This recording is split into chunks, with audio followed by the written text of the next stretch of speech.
In wholesale real estate, a closer is someone who is good at identifying a motivated seller and is able to solve their problem with a fast and convenient low cash offer. The question is, are you a closer? If not, do you have what it takes to become a closer? Let's find out. The secret to becoming a closer lies in your ability to understand the seller's level of motivation, and the better you understand that motivation, the more successful you'll be as a wholesale closer. So in today's video, I'm going to break down for you the anatomy of a motivated seller and how to become an expert closer. And be sure to stay to the end of this video because I'm going to share with you the 4 biggest closer mistakes to avoid. But first, if you're new here, my name is Jerry Norton. I make millions of dollars a year wholesaling and flipping houses. And here on my YouTube channel, I show you how to do the same. So if you want to be a flipping genius like me and live your dream life, subscribe to my channel and watch my videos. A motivated seller is defined as a property owner that is financially distressed or owns a property that is physically distressed, or oftentimes both. And because of that distress, he desperately needs to sell his property and will do so at a discount for the speed and convenience of a cash offer. It's important to understand that a motivated seller would rather have peace of mind than equity. What does that mean? It means the property is causing him stress and anxiety, either emotional or financial or both. And in order to remove that stress from his life as quickly as possible, he will sell his unwanted property at a discount and walk away from any potential upside just to be rid of the hardship that property is causing him. It's estimated that only 5 to maybe 10% of real estate transactions at any given time are motivated sellers. So what qualifies someone to be considered a motivated seller? Or how do you identify a motivated seller? There are 4 characteristics to look for that we call the 4 pillars of a motivated seller. Now, if you want to become a closer, it's critical you understand these 4 pillars and that you quickly identify them when talking to sellers. Let's briefly discuss each. The first pillar is a compelling hardship or problem that is going on in the seller's life. What is happening that is causing the seller to desperately desire getting rid of his property? Maybe it's a pre-foreclosure seller who's about to lose his home to foreclosure. Or maybe it's a tired landlord who just went through a costly eviction. Remember, a seller facing a hardship would rather have peace of mind than equity and will eagerly sell that property at a discount in order to get rid of his unwanted property. The second pillar is urgency or a quick timeline. Does the seller need to sell the property sooner than later? The more urgent to sell, the more motivated to sell at a discount. Now, if there's not enough urgency and the seller has a lot of time to sell the property, he won't be very motivated to sell at a discount. For example, when I asked the seller how soon she wanted to sell, she said when her daughter graduates high school next year. So not very urgent. Compare that to a different seller I talked to whose property had a fire, the city condemned the house, and it was scheduled for demolition. He was in a big hurry to sell his property and was very motivated to sell at a discount. The third pillar is condition, meaning is the property in some kind of disrepair. It can be as little as needing carpet and paint, or as much as a complete gut job and anything in between. But typically, in order for a seller to be motivated, the property needs to be in poor condition. And the fourth pillar, which is often the toughest to uncover, is price. Is the seller willing to take a discounted price? And the thing is, price can be a deceiver, meaning the seller will initially tell you a high price when he will in fact take a much lower price. A good rule of thumb is that if the first 3 pillars are there, then the seller will take a low price, even if he tells you a higher price at first. That means if you identify that there is a compelling problem going on in his life, that he has a short timeline to sell, and the property is in poor condition, then more than likely the seller will take a low price, even if he initially tells you a higher price. For that reason, in my wholesale businesses, if the first 3 pillars are present, we will go on appointment to meet the seller, even if his asking price is too high, because we know there's a good chance he'll come down on price. And since price is the hardest of the 3 pillars to uncover, and because price is often a deceiver, many non-closers either postpone or avoid talking about price. They're really intimidated and insecure when talking about price. And that lack of confidence is communicated to the seller. It comes through in their energy and in their tone and their way of being. And as a result, it hurts their conversions. Do you want to know the secret to a good closer? The best closers in wholesale real estate understand a fundamental principle about sellers. Here it is. You ready? A good closer does not create motivation. He does not convince a seller to sell his property at a discount. A good closer uncovers an already motivated seller and then effectively communicates how he will solve their problem. You may find this interesting. Did you know that a motivated seller's highest point in the transaction, where they feel the highest level of relief and peace and calm, is when they execute the contract and not the closing? Isn't that fascinating? The closing, when they actually transfer ownership and get the money, is merely the confirmation to the problem they already believe you will solve. A good closer is able to help a seller feel confident that he can solve their problem. Now, let me help you grasp the right perspective about closing motivated sellers. If you can adapt this mindset, you will become an amazing closer. It really doesn't matter why a seller is motivated, only that you increase your effectiveness at finding them. All you really need to know is that they exist and that they are all around you. Right now in your market, there are motivated sellers looking for someone to solve their problems. They are the 5% of sellers in the marketplace, and you have one job as a closer: to find them. That means the majority of people you talk to are the other 95% that aren't motivated, and that's normal. Look, a closer understands that if he makes an offer and the seller doesn't accept it, all that means is they're not motivated enough yet to take that offer, and that's okay. A closer keeps going until he finds the 5% that are motivated.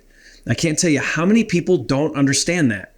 A closer doesn't get butthurt and discouraged when he faces rejection. A closer is unfazed by rejection. Look, there are 4 primary mistakes amateurs make that a closer doesn't make. Mistake number 1 is to assume that sellers are logical. The reality is there is no rhyme or reason why a seller is motivated or not, and that's because motivation is not logical, it's emotional.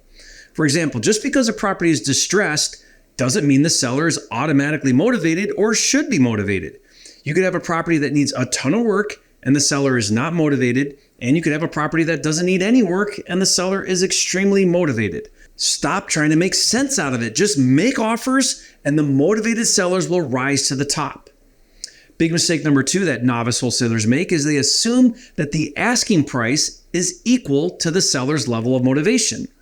For example, let's say that the wholesale buy price is $250,000, but since the seller is asking $350,000, he must not be motivated. It's logical to think that if the seller were truly motivated, he would ask a lower price, but again, sellers are not logical.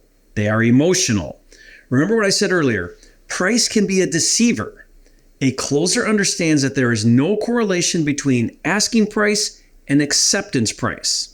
I can't tell you how many times I've made a low offer on an overpriced home and ended up getting the deal. In fact, recently I was working with one of my elite mentoring students in my fast track program, and she found a distressed property where the seller was asking $125,000. After running the numbers, she needed to get it for $75,000, and she said, "Jerry, I'm not going to make an offer. Clearly they're not motivated because they're asking $125,000 and I need to be at $75,000. I told her, "You never know, just make the offer." Well, in this situation, the seller accepted the offer. Come to find out, he lives out of state and inherited the home, and he just wants to get rid of it. But since it was overpriced, no one was making any offers. Even though push come to shove, he was very motivated. Now, recently I recorded a live call where I got a deal for half of the asking price. I'll put the link to that video in the description below, and you can watch it later. Now, does that happen every time? No, I wish, but it does happen. Oddly enough, about 5% of the time. What a coincidence. I have a rule I live by. Never discriminate a seller based on his asking price. Always make the offer. Now, this brings me to mistake number 3 that new wholesalers make, which is to not make low offers for fear of offending the seller. Maybe your low offer is offensive to the seller. If it is, who cares? That's not your business if someone else is offended. You do you, and don't worry about what someone else does. A closer is not discouraged when a seller is offended. I recently made a lowball offer and the seller emphatically said to me, "I'm really offended by your low offer." So I replied, "Well, I'm really offended by your high asking price," which I wasn't. I was just trying to make a point. I said, "Look, I can pay all cash, which means I don't have to qualify for financing.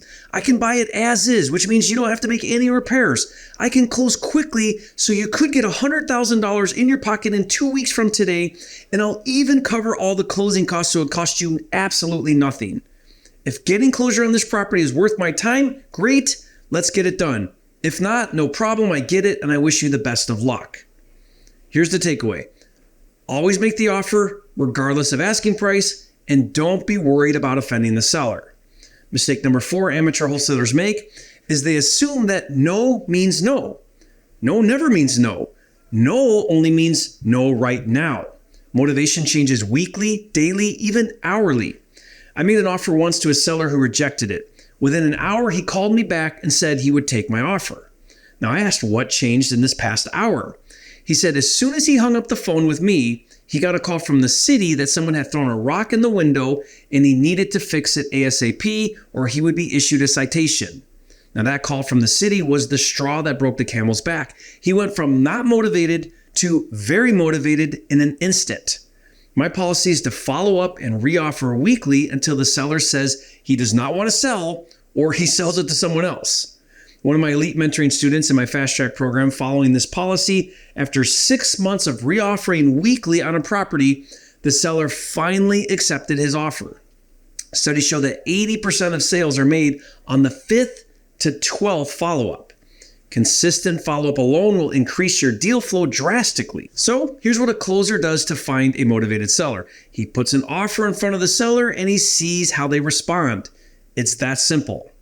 Now, having said that, when it comes to lead generation, it's important to focus our marketing efforts on leads that had a higher probability of being motivated. For example, let's take a vacant property. And on top of being vacant, the seller also lives out of state. He's also a tired landlord and burned out from tenants. And the property is also in poor condition and needs fixed up. And on top of all of that, the seller is financially distressed and owes the IRS $50,000 in unpaid taxes, so he's hurting for cash. The more issues going on, the higher the motivation to sell and the bigger the discount the seller will accept. Knowing this can be extremely beneficial when deciding what types of leads to focus on in your marketing. Adding multiple layers of distress is known as lead stacking, and it's one of the coolest features of PropWire. Now, if you've never heard of PropWire, it's the nation's largest database of motivated seller data with over 157 million records nationwide. The best part is it's absolutely free to search and download an unlimited amount of data. No monthly subscription and no pay-per-lead upsells. And one of my favorite features is lead stacking. You simply choose your market, then click the lead type drop-down menu, then click the box match all selected, and then choose multiple lead types. Stacking motivation will create a smaller list, but way more impactful. Now, to do your first or next search, just go to joinpropwire.com. And to really help you get started talking to sellers, I have 2 free resources for you. First, my motivated seller scripts and also my cold calling scripts. Now, I'll give these both to you for free. Check the description box below for the free download links. Finally, a good closer doesn't just have a solution for highly motivated sellers, but also sellers who are not as motivated but still want to sell. So watch this next video to learn 3 additional solutions to offer sellers. And remember, it's not about the money, it's about having the time and freedom to be, do, have, and give everything God has in store for you. That's what it's really all about, and I'll see you on the next video.